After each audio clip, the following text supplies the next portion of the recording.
Quanto você deve tomar de água por dia? Eu sou o professor Fábio Sesquim do Viajando pela Fisiologia e hoje vou responder essa pergunta para você.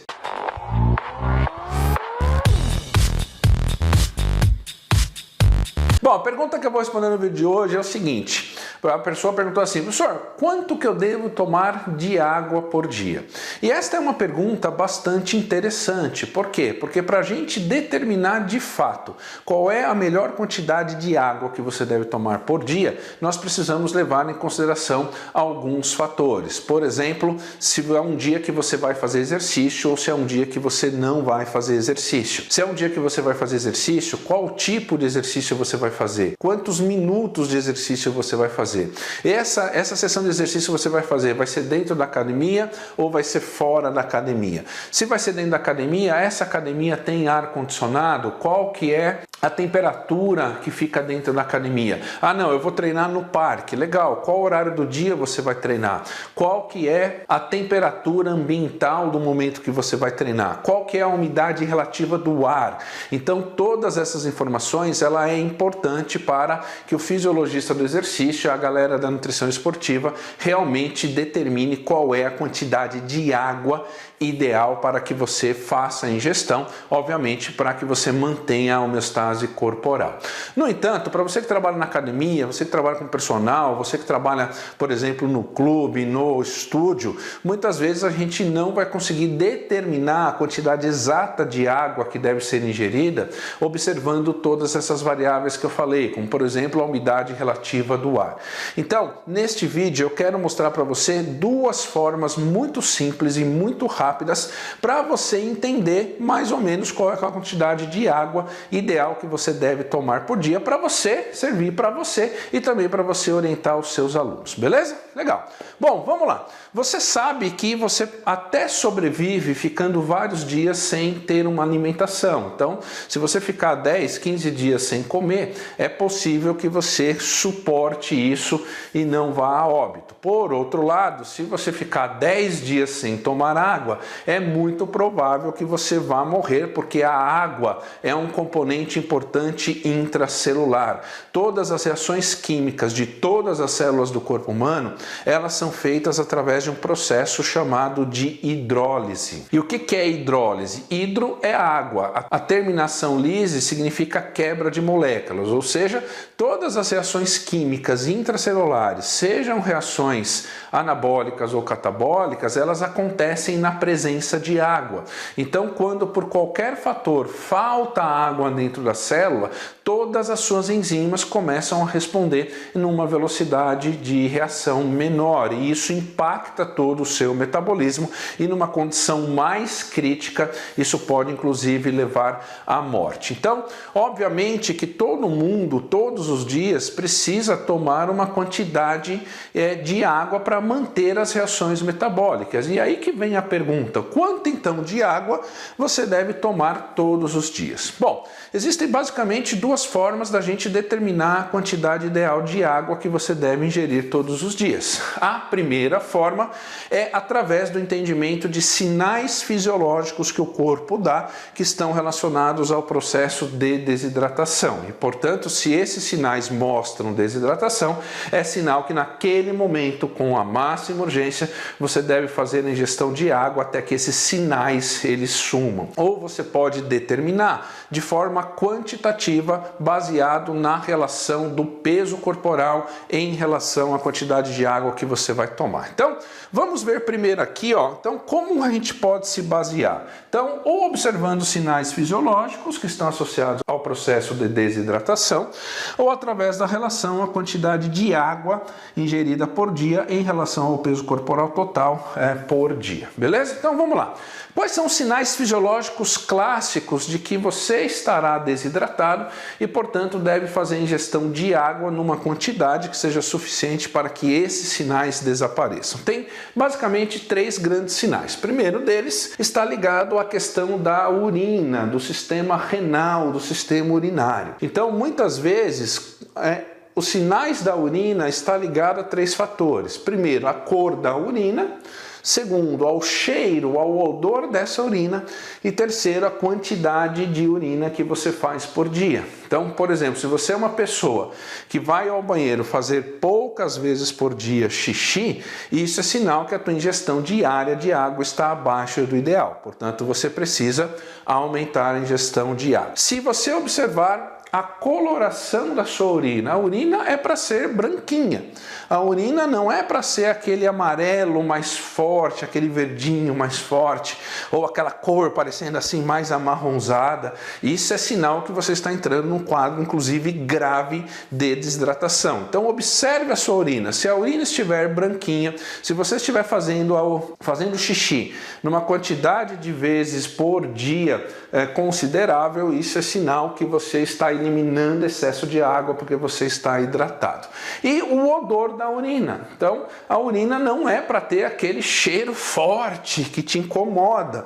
Então, a urina com cheiro forte significa que está mais concentrada, principalmente de metabólitos que estão sendo eliminados pela urina. Então, observe a urina. A urina com cheiro forte, urina com uma coloração que não é branquinha e poucas vezes que você vai no banheiro por dia, isso significa que o seu corpo está retendo a água para manter as reações metabólicas. Por quê? Porque talvez você não está fazendo uma ingestão de água adequada, beleza? Segundo, percepção de sede. Quando você fala assim, nossa, eu estou com sede, preciso tomar água, é sinal que você já está 1% desidratado. E, portanto, quando você sente a percepção de sede, pode reparar, em geral, a sua boca, né, que é mucosa, ela já está mais ressecada. E, portanto, você vai tomar uma quantidade de água suficiente para, obviamente, a percepção de sede ela diminuir. Então, você toma água, a percepção de sede diminui, aí você vai trabalhar, vai fazer suas coisas, daqui a pouco a boca fica seca de novo, você volta a sentir sede de novo e aí você faz uma nova ingestão de água, beleza? E terceiro, alterações na pressão arterial. Então, a quantidade de água no corpo é um dos determinantes da pressão arterial.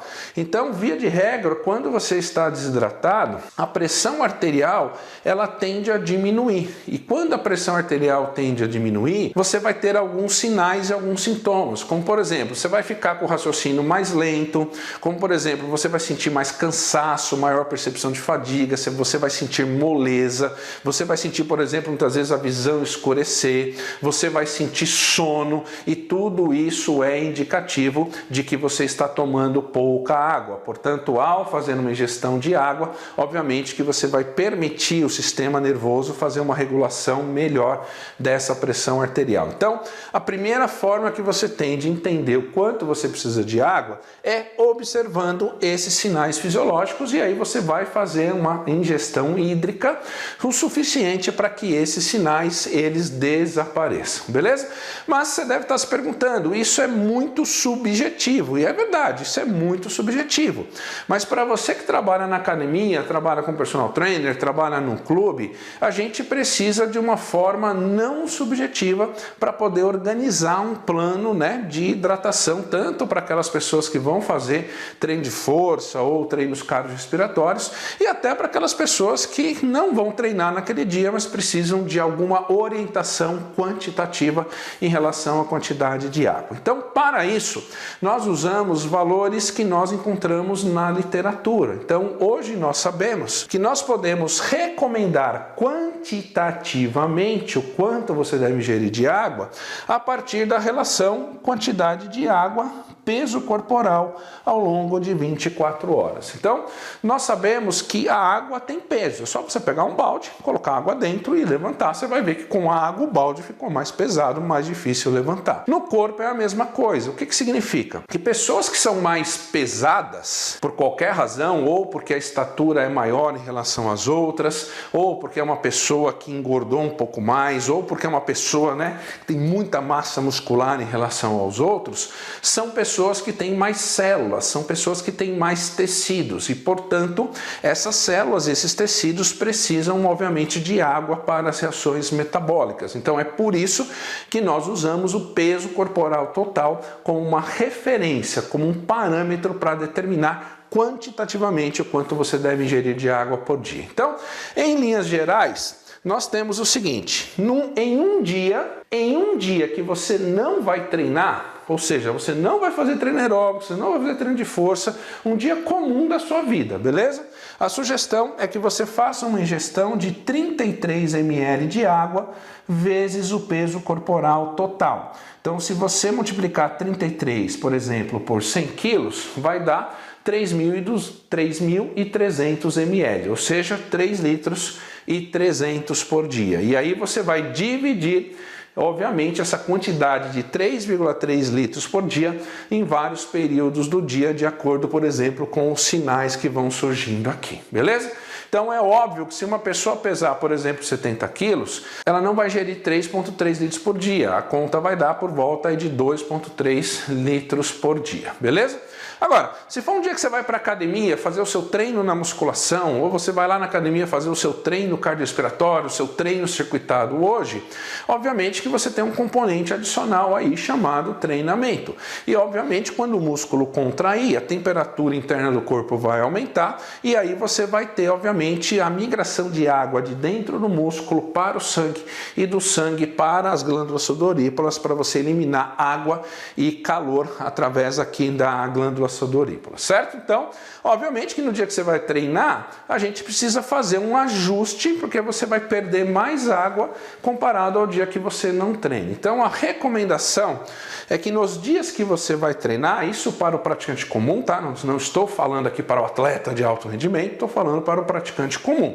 É sugerido alguma coisa entre 45 e 55 ml para cada quilo de peso corporal por dia. E aí, obviamente, que você vai fracionar isso ao longo do dia, ao longo dos períodos pré-treino, durante o treino, pós-treino, e aí o momento exato de fazer a ingestão você tem como referência, obviamente, aqui os sinais fisiológicos. Agora, professor, vamos imaginar que hoje eu não vou treinar, eu peso 100 quilos e eu vou ter que fazer uma ingestão de 3,3 litros nessas próximas 24 horas. Legal. Vou dividir isso ao longo do dia, de acordo com a percepção aqui da sede, de acordo com a coloração da urina, e vou tomar. Existe algum problema eu fazer uma ingestão acima do que é recomendado para mim? Não, não tem nenhum problema, porque se a ingestão for excessiva, você tem aí o sistema renal, que ele vai eliminar o excesso de água para você ao longo do dia. Então o maior perigo está, obviamente, em você fornecer menos água do que deve,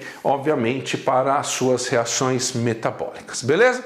Então, você pode usar esses dois parâmetros para basear suas recomendações e orientar aí os seus alunos de uma forma simples, de uma forma rápida e principalmente efetiva para os programas de treinamento, beleza? Esse vídeo ajudou, gostou? Então, por favor, deixe o seu like, comenta aqui embaixo, compartilhe esse vídeo e não custa nada para você compartilhar e deixar o like porque ajuda o canal a crescer. E eu quero chegar a 200 mil inscritos até o final de 2022. Então, me ajude a cumprir essa meta, beleza? E se você não está inscrito no canal, faça a sua inscrição, é 100% gratuito. Todas as terças e todas as quintas tem um novo vídeo para você. E clica agora na descrição, tem um link lá na descrição do vídeo para você conhecer o curso online Fisiologia do Exercício do Viajando pela Fisiologia, onde eu vou te ensinar como usar a fisiologia do exercício de forma aplicada no treinamento. E só para você que é do YouTube, tem uma condição especial lá para você, beleza? Tamo junto, um grande abraço e até o próximo vídeo.